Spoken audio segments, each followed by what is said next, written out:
ആരാധകർ ആകാംക്ഷയോടെ കാത്തിരിക്കുന്ന ചിത്രമാണ് മോഹൻലാൽ നായകനാകുന്ന തുടരും. തുടരുമിൽ ഗായകൻ MT ശ്രീകുമാർ പാടിയ പാട്ട് അടുത്തിടെ പുറത്തുവന്നിരുന്നു. ഇപ്പോഴിതാ മോഹൻലാലിനെ തുടരും എന്ന ചിത്രത്തെക്കുറിച്ച് ശ്രീകുമാർ പറഞ്ഞ വാക്കുകളാണ് ശ്രദ്ധ നേടുന്നത്. ഒരു നിമിത്തം വന്നു, പഴയ മോഹൻലാലിനെ കാണണമെന്ന് പറഞ്ഞപ്പോൾ അങ്ങനെയൊരു സബ്ജക്റ്റ് കിട്ടി.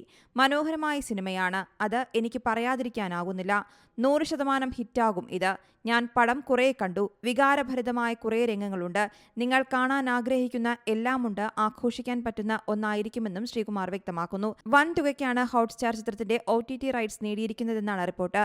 തുടരുമിലെ പ്രമേയത്തിലെ ഓരോ രംഗത്തെക്കുറിച്ചും വലിയ കൗതുകമായിരുന്നു മോഹൻലാലിനെന്ന് സംവിധായകൻ തരുൺ മൂർത്തി വ്യക്തമാക്കുന്നു. കഥ കേട്ടപ്പോൾ ആവേശഭരിതനായെന്ന് മോഹൻലാൽ പറഞ്ഞുവെന്നാണ് തരുൺ മൂർത്തി പറയുന്നത്. നായകൻ മോഹൻലാലിന്റെ ലുക്കുകളും നേരത്തെ പുറത്തുവിട്ടിരുന്നു. രജപുത്രിയാണ് മോഹൻലാൽ ചിത്രം നിർമ്മിക്കുന്നത്. മോഹൻലാൽ ഒരു റിയലിസ്റ്റിക് നായക കഥാപാത്രത്തെ അവതരിപ്പിക്കുന്നു എന്നാണ് ചിത്രത്തിന്റെ പ്രത്യേകത. മാത്രമല്ല, വർഷങ്ങൾക്ക് ശേഷം മോഹൻലാൽ ശോഭന ജോഡി ഒന്നിക്കുന്ന ചിത്രം കൂടിയാണ് തുടരും. അതുകൊണ്ട് തന്നെയാണ് പ്രേക്ഷകർ ഏറെ പ്രതീക്ഷയോടെ തുടരും എന്ന ചിത്രത്തിന്റെ റിലീസിനായി കാത്തിരിക്കുന്നതും. News desk Zee Malayalam news. ഏറ്റവും പുതിയ വാർത്തകളും വിശേഷങ്ങളും വിരൽ തുമ്പിലറിയാൻ സീ മലയാളം ന്യൂസ് എല്ലാ ഡിജിറ്റൽ പ്ലാറ്റ്ഫോമുകളിലും ലഭ്യം.